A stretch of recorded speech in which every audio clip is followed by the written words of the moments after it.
जय श्री राम, राधे राधे, प्रणाम आप सभी को। श्री रामचरितमानस के बाल कांड की तीसरे दिन की शुरुआत करती हूँ। तो आज का प्रसंग है संतों की वंदना और सत्संग की महिमा। पिछले पाठ में दोहा संख्या 2 तक हुआ था। सुनी समझई मन मुदित मन मज्जहि अति अनुराग, लहई चारि फल अछत तनु साधु समाज प्रयाग। जो मनुष्य इस संत समाज रूपी तीर्थराज का प्रभाव प्रसन्न मन से सुनते और समझते हैं और फिर अत्यंत प्रेम पूर्वक इसमें गोते लगाते हैं, वे इस शरीर के रहते ही धर्म अर्थ काम मोक्ष चारों फल पा जाते हैं। मज्जन फल पैखिय तत्काला, काक हो ही पिख बकऊ मराला। सुनी आचरज करे जनि कोई, सत्संगति महिमा नहीं गोई। वाल्मीकि नारद घट जोनी, निज निज मुख कही निज होनी। जलचर थलचर नभचर नाना, जे जड़ चेतन जीव जहाना। मति कीरति गति भूति भलाई, जब जेहि जतन जहाँ जेहि पाई। सो जानब सतसंग प्रभाऊ, लोकहु वेद न आन उपाऊ। बिनु सत्संग विवेक न होई, राम कृपा बिनु सुलभ न सोई। सत्संगत मुद मंगल मूला, सोई फल सिद्धि सब साधन फूला। सठ सुध रही सत्संगति पाई, पारस परस कुधात सुहाई। विधि बस सुजन कुसंगत परही, फनि मनि सम निज गुण अनुसरही। विधि हरिहर कवि को विद्वानी, कहत साधु महिमा सकुचानी। सो मोसन कही जात न कैसे, साक बनिक मनि गुण गण जैसे। बंदौ संत समान चित, हित अनहित नहीं कोई।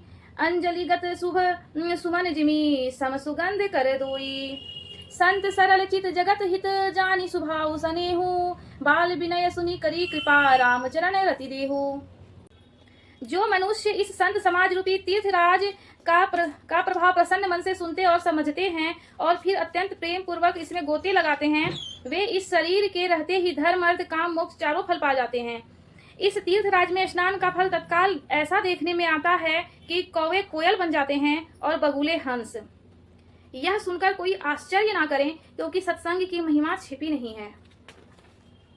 वाल्मीकि जी, नारद जी और अगस्त्य जी ने अपने अपने मुखों से अपनी होनी जीवन का वृतांत कही है।